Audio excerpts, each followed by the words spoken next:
BCB ও Bangladesh cricket দল social মিডিয়াকে যত সিরিয়াসলি নেয় এমনটা আর কোনো ক্রিকেট নেশনকে করতে দেখা যায় না। অস্ট্রেলিয়া কিংবা ভারতের মতো দল যেখানে সোশ্যাল মিডিয়া কিংবা গণমাধ্যমকে পাত্তায় দেয় না, আমাদের দেশে সেখানে ছড়ি ঘুরান কিছু ক্রীড়া সাংবাদিক।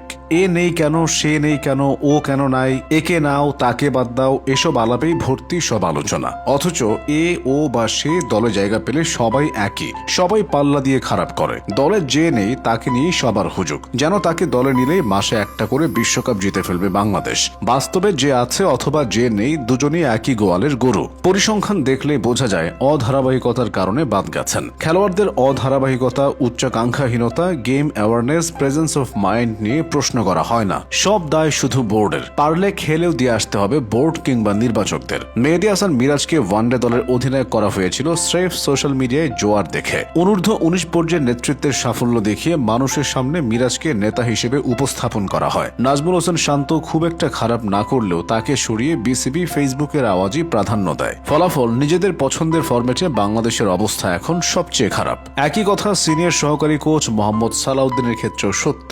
দেশি পণ্যের জয়গান গেয়ে বহুদিন ধরে তাকে জাতীয় দলের কোচিং স্টাফে অন্তর্ভুক্ত করার দাবি তোলে ফেসবুক জনতা। শেষ অবধি তাকে দায়িত্ব দেয় বোর্ড। প্রধান কোচ ফিল সিমন্সকে ডিঙিয়ে সেই সালাউদ্দিনই এখন হয়ে উঠেছেন জাতীয় দলের হর্তাকর্তা। তিনি এখন দল সামলান, কিন্তু দল চলে গেছে খাদের কিনারায়। এখন আবার একটি জনপ্রিয় সিদ্ধান্ত নেওয়া হতে পারে মোহাম্মদ আশরাফুলকে জাতীয় দলের ব্যাটিং কোচ করে আনার মাধ্যমে। তাকে নাকি সেই প্রস্তাব দেওয়া হয়েছে।